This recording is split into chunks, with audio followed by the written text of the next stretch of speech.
Hi guys අද මං ඔයාලට අරන් ඇවිත් තියෙන්නේ හිතා ගන්න බැරි අවසානයක් තියෙන ටිකක් සංවේදී සත්‍ය කතාවක්. ඒ තමයි 2025 රිලීස් වුණු ස්ටෝලන් ගර්ල් කියන මූවි එක. එහෙනම් වැඩි විස්තර නැතුව අපි ෆිල්ම් එකට යමු. ෆිල්ම් එක පටන් ගත්තම අපිට පෙන්නන්නේ එක ගෑනු කෙනෙක්. එයා පිස්ටල් එකකුත් හංගගෙන ගෑනු ළමෙක් පිටිපස්සේ ලුහු බදිනවා. ඊළඟට ළමයා හිටපු තැනින් එයා අතුරුදහන් වෙනවා. ඔන්න ඊළඟට අපිව අවුරුදු 8කට පිටිපස්සට ගෙනියනවා. දැන් තමයි ෆිල්ම් එක හරියටම පටන් ගන්නෙ. ආයෙත් අපිට පෙන්නන්නේ අර ගෑනු කෙනාව. එයාගේ නම මොරින්. එයාගේ නික්නේම් එක මාරා. එයා ජීවත් වුණේ එයාගේ තාත්තයි අවුරුදු 4 පුංචි දුව අමීනයි එක්ක. වෙන විදිහට එයා ඩිවෝස් වෙලා හිටියේ. ඒකට හේතුව උනේ එයාගේ හස්බන්ඩ් මෙයාලා ගැන බලන්නේ නැතුව ජොබ් එකටම විතරක් හිර වෙලා හිටපු එක. හස්බන්ඩ් වැඩ කරේ හොස්පිටල් එකක. හැබැයි එයා බබාව බලන්න ගොඩක් වෙලාවට හෙට ආවා. බබාව එක්කන් ගිහින් හවසට ගෙනත් දුන්නා. කොහොම වුණත් මාරා එයාගේ දුවයි තාත්තයි එක්ක හරිම සතුටින් ජීවත් වුණේ. දවසක් බබාගේ තාත්තා බබාව බලන්න ආව වෙලාවක මාරට එයාගේ අමුත්තක් පෙනුණා. මොකක් හරි ප්‍රශ්නයක්ද කියලා මාරා එයාගෙන් ඇහුවත් මොකුත් නැහැ මම බබාව හවසට ගෙනත් දෙන්නම් කියලා එයා යනවා. එදා රෑ බබා තාත්තා එක්ක එදා ගහපු ෆොටෝ වගේක් මාරා දකිනවා. එයා මොකුත් නොකිය බබාට නිින්ද යනකම් කතන්දරයක් කියනවා. අමීන ඩයිනෝසර්ලට ආස නිසා මාරා එයාට ඒ වගේ ඇඳුමක් මහනවා. පහවදා මාරා අමීනා එක්ක එයාගේ තාත්තට බෙහෙත් වගේක් ගන්න සුපර් මාකට් එකකට යනවා. බබා ඇඳන් ඉන්නේ අර ඩයිනෝසර් ඇඳුම. මාරා බෙහෙත් ගන්නකල් අමීනා එතනට චුට්ටක් එහා පැත්තෙන් තිබ්බ ඩයිනෝසර් සෙල්ලම් බඩු ගාවට වෙලා ඉන්නවා. බෙහෙත් වල ප්‍රිස්ක්‍රිප්ෂන් එකේ පොඩි ප්‍රශ්නයක් වෙලා මාරා ෆාමසිස්ට් එක්ක ඒ ගැන කතා කරලා ආයෙත් බබා ඉන්නවද බලද්දි බබා හිටියේ නැහැ. එයා සුපර් මාකට් එකේ හැම තැනම බබාව කෑ ගහ හෙව්වත් එයාට අමීනව හොයාගන්න හම්බ වුණේ නැහැ. ඊට පස්සේ එයා තාත්තා එක්ක පොලිසියට යනවා. එයා සැක කරන්නේ කරීම් ඒ කියන්නේ බබාගේ තාත්තා එයාව පැහැරගත්තා කියලා. මාරා කියනවා කරීම් බබාවත් තරම් දැන් එයාගේ රටට යයි. ඒ නිසා එයා පෝස්ට් චෙක් කරලා එයාව අල්ලගන්න කියලා. කරීම්ගේ රට උනේ සිරියාව. මාරා එහෙම කිව්වම පොලිසිය එයාට කියනවා ඒ බබාගේ තාත්තා නිසා එහෙම එයාව අල්ලගන්න නීතියක් නැහැ. ඒත් කොහොම හරි බබාව හොයාගමු කියලා. එදා රෑ ඒ පොලිසිය එක්කෙනෙක් මාරාගේ ගෙදරට එනවා. එයා ඇවිත් තිබ්බේ කරින්ගේ ගෙදර චෙක් කරන්න ගිහින්. එහෙදි බබාගේ ඩයිනෝසර් ඇඳුම හම්බෙලා තිබුණා. ඇත්තටම බබාව අරන් ගිහින් තිබුණේ කරීම් තමයි. ඒත් පොලිසියෙන් වෙන කිසි උදව්වක් මාරට ලැබුණේ නැහැ. මේ නිසා මාරා තනියම බබාව හොයන්න පටන් ගන්නවා. කරීම්ගේ රට සිරියාව වුණත් එයාගේ ගෙවල් කොහෙද පවුලේ අය කවුද කිසි දෙයක් මාරා දැනන් හිටියේ නැහැ. එයා ඒ රටේ එක තැන්වලට කෝල් කරලා කරීම්ගේ විස්තර හෙව්වත් කිසි දෙයක් එයාට හොයාගන්න පුළුවන් වුණේ නැහැ. මේ විදිහට මොරින් ඒ කියන්නේ මාරා අවුරුදු 2ක් පුරාවට අමීනව හෙව්වත් ඒ කිසි වැඩක් හරියන්නේ නැහැ. ඒත් එයා වැඩේ අතාරින්නේ නැහැ. එයා මාස 32කට පස්සේ අමීනව හොයාගෙන වොෂින්ටන් යනවා. එයාට ලෙඩ වෙලා ඉන්න තාත්තව දාලා යන්න හිත හදාගන්න බැරි වුණත් තාත්තා එයා ගැන බය වෙන්නේ නැතුව මොරින්ට ගිහින් බබාව හොයාගන්න කියනවා. මොරින් වොෂින්ටන් වලට ගිහින් අමීනගේ ෆොටෝ එකක් ගහලා ලීෆ්ලට්ස් බෙදනවා. තවත් මේ විදිහට නැති වුණ ළමයි ගැන කැම්පේන්ස් කරනවා. අමීනව හොයාගන්න පුළුවන් හැම දෙයක්ම කරනවා. ඒත් ඒ කිසි වැඩකින් හොඳ ප්‍රතිඵලයක් නම් තිබුණේ නැහැ. මේ විදිහට තවත් අවුරුදු 2ක් ඒ කියන්නේ අමීනව පැහැරගෙන අවුරුදු 4ක්ම ගත වෙනවා. දවසක් මොරින් මේ විදිහට ලීෆ්ලට්ස් බෙදනවා එක පිරිමි කෙනෙක් බලන් ඉන්නවා. එදා රෑ මොරින් ගාවට එන එයා මොරින්ට කතා කරන්න හැදුවත් මොරින් එයාව ගණන් ගන්නේ නැහැ. ඊට පස්සේ මේ විදිහට පැහැරගත්ත ළමෙක් බේරගත්ත නිවුස් එකක් තියෙන පත්තර කෑල්ලක් මොරින්ට දීලා ඒ ළමයාව හොයාගත්තේ තමන් කියලා කියන එයා අමීනව හොයාගන්න උදව් කරන්නම් කියලා කියනවා. මොරින් එයාලගේ සල්ලි නැහැ කියලා ඒක මගහරින්න හැදුවම අර පිරිමි කෙනා කියනවා ඔයා සල්ලි වියදම් කරන්න ඕනේ නැහැ. ඔයා අපිත් එක්ක වැඩ කරන්න එන්න. මෙහෙම පැහැරගත්ත ළමයි හොයලා දෙන්න එන්න. එතකොට අපි ඒ වෙනුවට ඔයාගේ ළමයාව හොයාගන්න උදව් කරන්නම්. ඒ වගේම අපි ඔයාට හොඳට ගෙවනවා කියලාත් කියනවා.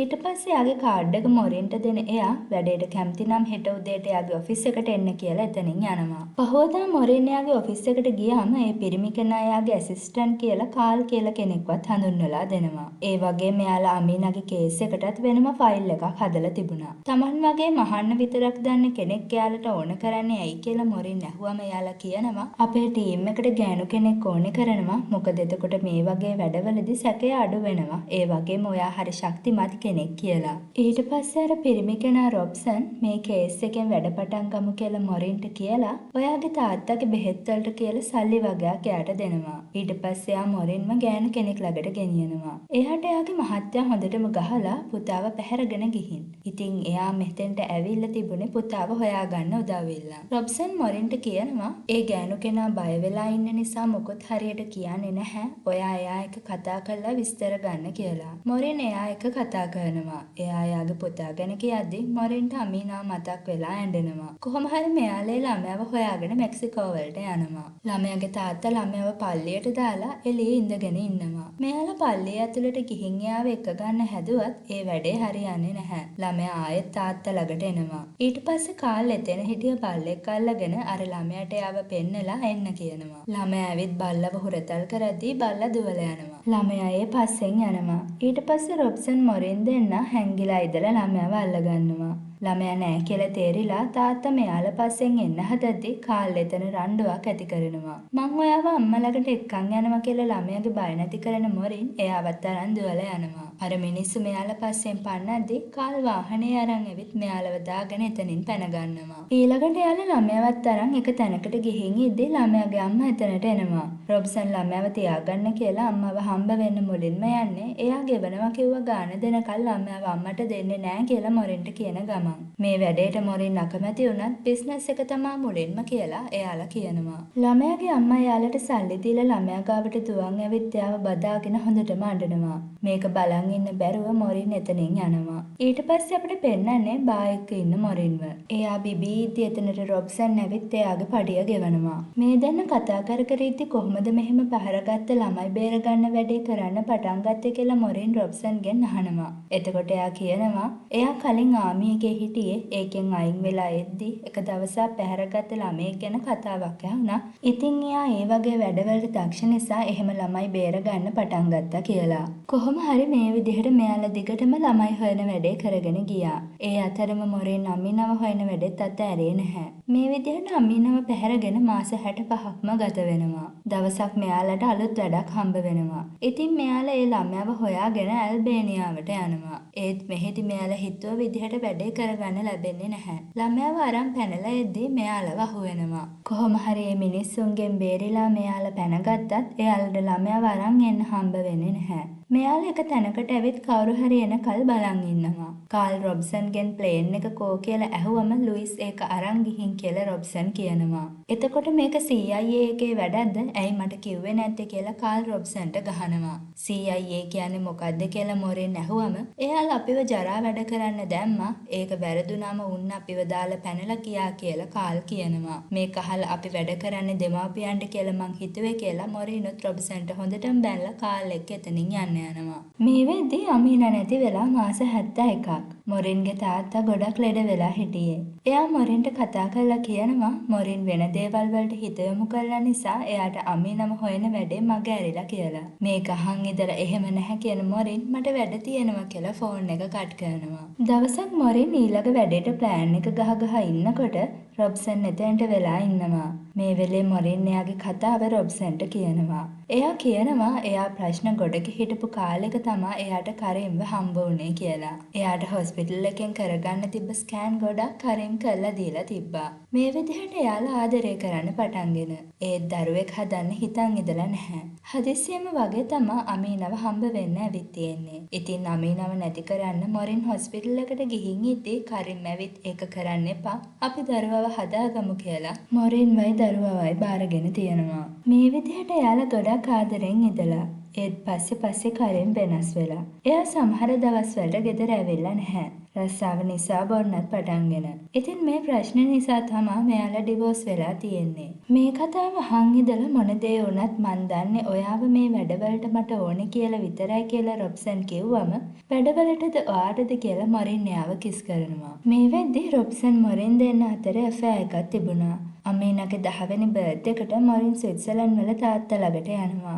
එයාලා කේක් එකක් කපලා අමීනාගේ බර්ත්ඩේ එක සමරනවා. දවසක් කෙනෙක් රොබ්සන්ට කෝල් කරනවා. රොබ්සන් එයා එන්න කිව්ව තැනට ගිහින් ඒ වාහනේට නගිනවා. ඒ තමා ලුයිස්. අර CIA එකේ මිනිසයා. එයා රොබ්සන්ට රුමේනියාවල කේස් එක හදිස්සි ඒ නිසා ඒක උඩට ගන්න කියලා කියනවා. පෙනෙන විදිහට මොරින් දන්නේ නැති වුණාට ළමයි හොයන වැඩේ සම්පූර්ණයෙන්ම වෙන්නේ CIA එකට ඕන විදිහට. රොබ්සන් වැඩ කරන්නේ එයාලට ඕන විදිහට. ලුයිස් රොබ්සන්ගෙන් මොරින් තාමත් ළමයා ගැන හොයනවද කියලා අහනවා. එතකොට රොබ්සන් ඔව් කිව්වම පුළුවන් තරම් මේ වැඩේ යට යවන්න. මොකද කරින් කියන්නේ ගොඩක් භයානක මිනිහෙක් කියලා ලුයිස් කියනවා. ඒ ඇයි කියලා රොබ්සන් ඇහුවම ඔයා ඔයාගේ වැඩේ කරන්න මම මගේ වැඩේ කරන්නම් කියලා ලුයිස් ඒ කතාව නවත්තනවා. මේ අතරේ මොරින් එයාගේ ගෙදරට වෙලා අමීනව හොයන වැඩේ දිගටම කරගෙන යනවා. මේ එක කෝල් එකදී එයා දැනගන්නවා කරින් ඉන්නේ ලෙබනන් වල කියලා. එයා ඒ හොස්පිටල් එකක වැඩ කරනවා කියලා එයා දැනගන්නවා. මේක අහලා ගොඩක් සතුටු වෙන මොරින් ආයෙත් රොබ්සන් ළඟට යනවා. ගිහින් එයා එක්ක පොඩි ප්‍රයිවට් ටයිම් එකක් ගත කරන මොරින් මේ කතාව එයාට කිව්වම රොබ්සන් ඒක වැඩි ගණන් ගන්නේ නැහැ. එයා ඒක මග අරින්න හදනවා. මේකට තරහ යන මොරින් එයාට හොඳටම බයිනවා. පහුවදා එයා කාල් එක්ක එකතු වෙලා ප්ලෑන් එකක් ගහනවා. එයාලට ලෙබනන් වල ලොක්කෙක්ගෙන් එයාගේ ළමයාව අරන් තාත්තට බාර දෙන්න වැඩක් හම්බෙලා තිබුණා. මොරින්ගේ ප්ලෑන් එක උනේ ඒ වැඩේට ලෙබනන් වලට ගිහින් ඒකත් කරලා ඒ එක්කම අමීනවත් හොයාගන්න එක. මෙයාලා මේක ප්ලෑන් කර කර ඉද්දි රොබ්සන් ඒකටත් එක එක ඒවා කියනවා. ඉතින් මොරින් ආයෙත් රොබ්සන් එක්ක රණ්ඩු වෙනවා. හොඳටම තරහ යන රොබ්සන් එතනින් එළියට ගිහාම කාල් ගිහින් එයාගේ හිත හදලා කොහොම හරි වැඩේට කැමති කරගන්නවා. මේ වෙලාවේ මොරින්ට තාත්තට අමාරුයි කියලා කෝල් එකක් එනවා. ඉතින් එයා ගෙදර යනවා. මං අමීනා එනකල් මට පුළුවන් තරම් කාලයක් බලන් හිටියා කියලා අමීනට කියන්න. ඒ වගේම මං එයාට ගොඩක් ආදරේ කියන්න කියලා තාත්තා මොරින්ට කියනවා. මේ විදිහට තාත්තත් මොරින්ව දාලා යනවා. ඉතින් ඔයා තාමත් අපේ වීඩියෝ එක බලන ගමන් නම් ඉන්නේ ලයික් එකක් දාලා සබ්ස්ක්‍රයිබ් කරන්නත් අමතක කරන්න එපා. අමීන අතුරුදහන් වෙලා හරියටම අවුරුදු 8කට පස්සේ මොරින් ලෙබනන් වලට යනවා. එයාලා කෙලින්ම යන්නේ රොබ්සන්ගේ යාළුවෙක්ගේ ගෙදර. ඒ තමයි ඩාසියා. මෙයාලා නවතින්නේ එහි. ඩාසියා මොරින්ට කරිම් ගැන හොයන්න උදව් කරන්න පොරොන්දු වෙනවා. පහුවදා මොරින් ඩාසියා එක්ක කරිම් වැඩ කරපු හොස්පිටල් එකට ගිහාම දැනගන්නවා එයාලා දැන් එහි නැහැ කියලා. මේකෙන් මොරින් අවුල් ගියත් ඩාසියා එයාගේ හිත හදනවා. ඊළඟ දවසේ මොරින් කාල් රොබ්සන් දෙන්න එක්ක එයාලා මෙහෙට ආව වැඩේ කරන්න බහිනවා. මොරින් එහි සල්ලිකාර ගෑනු කෙනෙක් වගේ වෙස් වලාගෙන ඒ ලොක්කගේ පාටියට යනවා. ඒත් වැඩේ හිතපු තරම් ලේසි වෙන්නේ නැහැ. මොරින් බබාව හොයාගෙන එහෙන් පැනලා එන්න හදද්දි ඒ ගෑනු කෙනාට මොරින්ව අහුවෙනවා. ඊළඟට ඒ ගෑනු කෙනාගේ බොඩිගාඩ් කෙනෙක් මොරින්ට වෙඩි තියන්න හදද්දි මොරින් කලබල වෙලා එයාට වෙඩි තියනවා. ඒත් හිතුවේ නැති විදිහට බොඩිගාඩ්ගේ පිස්ටල් එක පත්තු වෙලා අර ගෑනු කෙනාට වෙඩි වදිනවා. ඒ දෙන්නම් මෙතන වැටිලා ඉද්දි මොරින් බබාවත් අරන් දුවගෙන යන්නේ අනිත් බොඩිගාඩ්ස්ලා එයාගේ පස්සෙන් පන්නද්දි. එයා එනකන් එළිය බලන් හිටිය රොබ්සන්ලා ළඟට යන එයා ටක් ගාලා වාහනේට නගිනවා. බොඩිගාඩ්ස්ලා වාහනේට වෙඩි තියද්දි මෙයාලා එතනින් පැනලා යනවා. ඊළඟට මෙයාලා ගිහින් හොටෙල් එක හැංගෙනවා. අර බබාගේ තාත්තට මෙයාලා එයාව බාර දෙනවා. ඒත් මොරින් මේ සිද්ධිය නිසා ගොඩක් ෂොක් වෙලා ඉන්නේ. මේ සිද්ධ වෙච්ච දේත් එක්ක තවත් එයාලට ඒ රටේ ඉන්න පුළුවන්කමක් තිබ්බේ නැහැ. පහවදා කාල්ටයි මොරින්ටයි හොටෙල් එකෙන් එළියට යන්න එපා. මම මෙහෙන් පැනගන්න ආරක්ෂිත විදිහක් හොයන් එන්නම් කියලා රොබ්සන් හොටෙල් එකෙන් යනවා. ඒත් එයා යන්නේ ලුයිස්ව හම්බෙන්න. රුමේනියාවට නොයා මෙහෙට ආව එකට ලුයිස් එයාට හොඳටම බයිනවා. මොරින්ම මෙහෙට ගෙනත් මං අවුරුදු 8ක් තිස්සේ ගොඩනගපු දේවල් තමුන් විනාශ කරන්නද හදන්නේ කියලා ලුයිස් කියනවා. මේකෙන් ලුයිස් තමන්වත් පාවිච්චි කරා කියලා දැනගන්න රොබ්සන් එයාට ගහන්න හදද්දි තමුන් මොරින්වත් තරන් මේ රටෙන් ඉක්මනට ගියේ නැත්තම් මොරිනුයි එයාගේ පවුලයි තමුනුයි අපේ රටයි හැමදේම විනාශ වෙයි. තමුන් ආමි එකේ කෙනෙක් විදිහට සේවය කරන්න ඕනේ ඒ ගෑනිට නෙවෙයි රටට කියලා ලුයිස් එයාට තර්ජනය කරනවා. මේ අතර මොරින්ලා හිටිය හොටෙල් රූම් එකේ දොරට කවුරු හරි තට්ටු කරනවා. එයාලා බය වෙලා පිස්ටල් එක අතට ගත්තත් ඒ ඇවිත් තිබුණේ ඩාසියා. අමීන ගැන තොරතුරක් දන්න කෙනෙක් ගාවට මොරින්ව එක්කන් යන්නයි එයා ඇවිත් තිබුණේ. කාලයකට එපා කිව්වත් අන්තිමට එයාටත් මෙයාලා එක්ක එතෙන්ට යන්න වෙනවා. ඒ අමීනගේ ඉස්කෝලේ යාළුවෙක්ගේ අත්තම්මා කෙනෙක්. එයා අමීනගේ ඉස්කෝලේ ගැන ඒක අරන වෙලාව මෙයාලට කියනවා. ඊළඟට ඔයාගේ මහත්තයා මෙහෙ මොකද කරන්න කියලා ඔයා දන්නවද කියලා එයා මොරින්ගෙන් ඇහුවම එයා නැහැ කියලා කියනවා. මේ කාලේ ගෑනු කෙනා එතනින් යන්න හදද්දි ඩාසියා එයාව නවත්තගෙන ඉස්කෝලේ ඇඩ්‍රස් එක දීලා යන්න කියනවා. අම්මා කෙනෙක් විදියට උදව් ඉල්ලන්න කියලා මොරින් කිව්වම ඒ ගෑනු කෙනා මෙයාලට ඇඩ්‍රස් එක දීලා ඔයා ළමයාව බලලා ඉක්මනට මෙහෙන් යන්න මගේ සතුරගේ සතුරා මගේ මිතුරා කියලා එයා ඉක්මනට එතනින් යනවා. ඊළඟට මොරින් ලෑස්ති උනේ අමීනගේ ඉස්කෝලේ ළඟට යන්න. ඉස්කෝලේ ළඟට ඇවිත් එයාගේ පවුල අමාරුවේ දාගන්න බෑ කියලා ඩාසියා එතනින් නවතිද්දි මොරින් කාල් එක්ක අමීනාගේ ඉස්කෝලේ ළඟට ගිහින් මග රැකන් ඉන්නවා. ඒ වෙද්දි ඉස්කෝලේ ඇරිලා විනාඩි 10ක් ගිහින් එකපාරටම මොරින් අමීනා වගේ ළමයෙක්ව දකිනවා. එයා දැන් ගොඩක් ලොකුයි. මොරින් ඒ දිහා බලාගෙන ඉද්දි ඒ ළමයා වාහනයක් ගාවට යනවා. දෙයියනේ ඒ ඇත්තටම අමීනා තමයි. එයාව ගන්න කරීම් ඇවිත් හිටියා. අමීනා එයාව බදාගෙන වාහනේට නගිනවා. මොරින් කලබල වෙලා බහින්න හැදුවත් කාල් එයාව ප්ලෑන් එකකට වැඩ කරමු කියලා නවත්ත ගන්නවා. ඊළඟට මෙයාලා කරින්ගේ වාහනේ ෆලෝ කරනවා. එයාලා කෙලින්ම යන්නේ මාකට් එකට.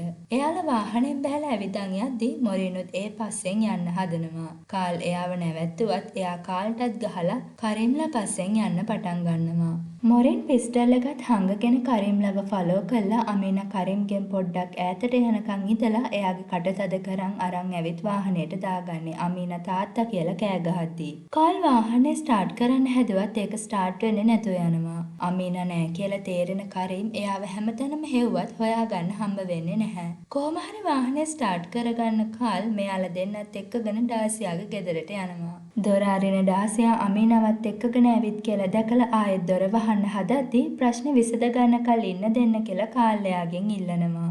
අමීනා හොඳටම බය වෙලා හිටියේ. ඩාසියා එයා එක්ක එයාලගේ භාෂාවෙන් කතා කරලා බය නැති කරන්න හදනවා. එයා මොරින් අමීනාගේ අම්මා කියලා කිව්වම මට අම්මා කෙනෙක් නැහැ. එයා මැරිලා කියලා අමීනා කියනවා.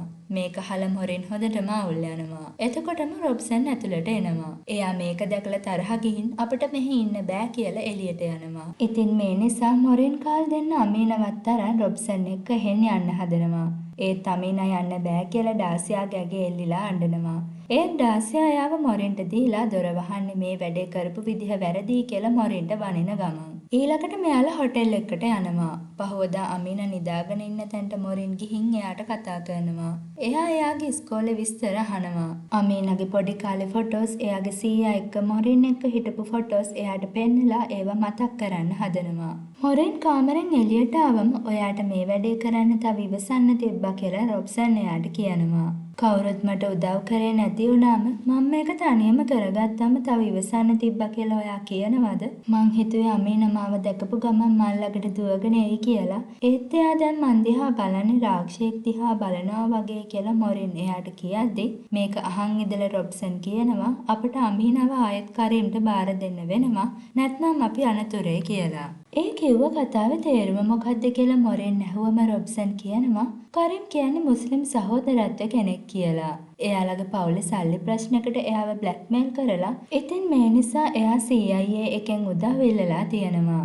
ඉතින් CIA එක එයාට උදව් කළා. ඒ නිසා දැන් එයා ඒ රටේ තොරතුරු CIA එකට දෙනවා. ඒ වෙනුවට CIA එක එයාට අමීනව තියාගන්න දෙනවා. ඒක තමයි කොන්ට්‍රැක්ට් එක වෙලා තිබුණේ. ඉතින් මේ නිසා මොරින් අමීනව හොයන එක පරක්කු කරන්නයි එයාව නොමග යවන්නයි CIA එක රොබ්සන්ව ධම්මලා මොරින්ව එයා ළඟ වැඩට අරන්. මේ දේවල් දැනගත්තට පස්සේ මොරින් හොඳටම අවුල් යනවා. තමුසෙමාව පාවිච්චි කරා කියලා රොබ්සන්ට බනින මොරින් අන්තිමට එයාට කියනවා මං අවුරුදු 8කට පස්සේ මගේ දුවව හොයාගත්තේ. ඒ නිසා මං එයාව ආයෙත් කාටවත් දෙන්නේ නැහැ. මං එයාව ඇමරිකාවට අරන් යනවා. එක්ක මට උදව් කරන්න. එහෙම නැත්නම් මට යන්න දෙන්න. මේ වැඩේ ඉවරුණාට පස්සේ මට තමුන්ව ආයෙ දකින්න ඕනේ නැහැ කියලා. ඉතින් පහවදා මෙයාලා හැමෝම ආයෙත් ඇමරිකාවලට යන්න පිටත් වෙනවා. ඒත් දේශ සීමාවෙන් එළියට යන්න නම් එයාලට ඩොකියුමන්ට්ස් වගේක් ඕනි කරා. මේ වැඩේට රොබ්සන්ගේ යාළුවෙක් එයාට උදව් කරා. මෙයාලා දේශ සීමාවෙන් එළියට යන තැනට ආවම එතන ආමි එකෙන් හැම වාහනයක්ම චෙක් කරනවා කියලා එයාලා දකිනවා. එක ආමි එකේ කෙනෙක් ඇවිත් ඩොකියුමන්ට්ස් බලලා අවුලක් නැහැ කිව්වත් තව කෙනෙක් ඇවිත් මෙතන ඇමරිකන්ස්ලා ඉන්නවා. එයාලට ඔයාලගේ ඩොකියුමන්ට්ස් බලන්න ඕනේ කියලා කියනවා. මේක අහලා වැඩේ අවුල් යනවා කියලා තේරුණ කාල් වාහනෙන් බැහැලා ආමි එකේ අය ගාවට යනවා. ඒත් ආයෙත් මට අමීනව නැති කරගන්න බෑ කියලා කියන මොරින් රොබ්සන් එපා කියද්දි අමීනවත් අරන් ගිහින් එතන බස් එකකට නගිනවා. කාල් අර ආමි එකේ අය එක්ක බොරු රණ්ඩුවක් හදාගෙන රොබ්සන්ට එතනින් පැන ගන්න වෙලාව හදලා දීලා එයාලට කොටු වෙනවා. රොබ්සන් එතනින් පැන ගන්නවා. මොරින් අමීනා එක බස් එකේ යද්දී අපි කොහෙද යන්නේ කියලා අමීනා අහනවා. පැන ගන්න තැනක් හොයාගෙන කියලා මොරින් කිව්වම මට ගෙදර යන්න ඕනේ කියලා අමීනා එයාට කියනවා. අපි ගෙදර තමයි යන්නේ කියලා මොරින් කිව්වත් ඊළඟට අමීනා කියන දෙයින් මොරින් ෂොක් වෙනවා. අමීන කියනවා මට ඇමරිකා නෙවෙයි මෙහි ගෙදරයි යන්න ඕනේ. ඇමරිකාවේ මට කවුරුත් නැහැ. මට තාත්තා ගාවට යන්න ඕනේ කියලා. මට ඔයා එක්ක ඉන්න ඕනේ නැහැ.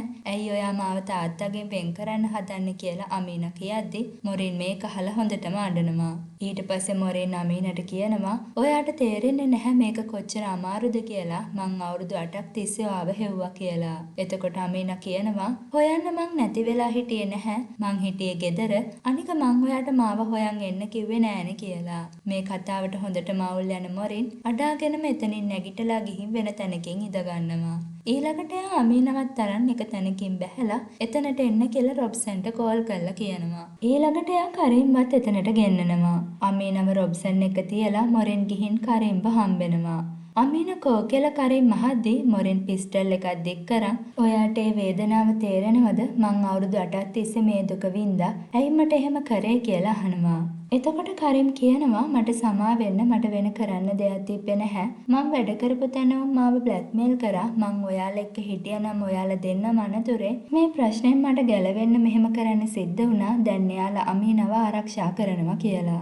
මේක අහලා ඔබ මගේ ජීවිතේ වටිනාම දේ මගෙන් උදරගත්තේ කියලා මොරින් බිම ඉඳගෙන අඬනවා.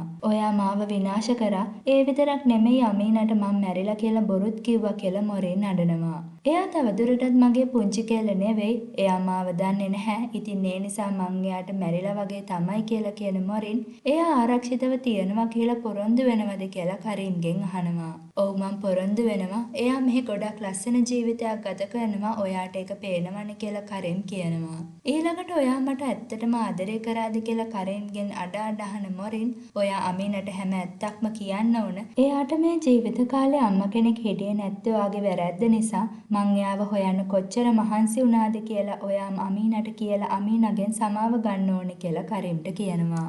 මං ඔයාට ඇත්තටම ආදරය කරා කියලා අඬ කියන කරීම් අමීනට හැම ඇත්තක්ම කියන්න පොරොන්දු වෙනවා. ඊළඟට වාහනේ ළඟට යන මොරින් අමීනව වාහනෙන් එළියට අරන් මොරින්ගේ බෙල්ලේ තිබ්බ මාලේ අමීනට දාලා මං ඔයාට හැමදාම ආදරය කරා කියලා මතක තියාගන්න කියලා එයාව කරීම් ගාවට එක්කගෙන යනවා.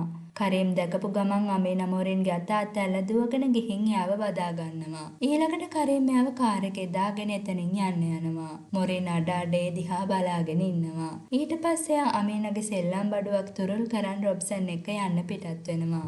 අවුරුදු 8කට පස්සේ හම්බුණු තමන් ඉදුවව ආයෙත් එයාට නැති වුණත් එයා අමීනගේ සතුට වෙනුවෙන් ඒ හැම දෙයක්ම දරා ගන්නවා. ෆිල්ම් එකේ අන්තිමට අපිට කියනවා අමීන තරුණ වයසට ආවට පස්සේ එයා නිතරම වගේ මොරින්ව බලන්න ඇමරිකාවට ගියා කියලා. මොරින් අවුරුදු 20ක්ම රොබ්සන් එක්ක එකතු වෙලා ඇමරිකාවල පැහැරගත්ත ළමයි 1100ක් එයාලගේ ගෙවල් වලට හොයලා දුන්නලු.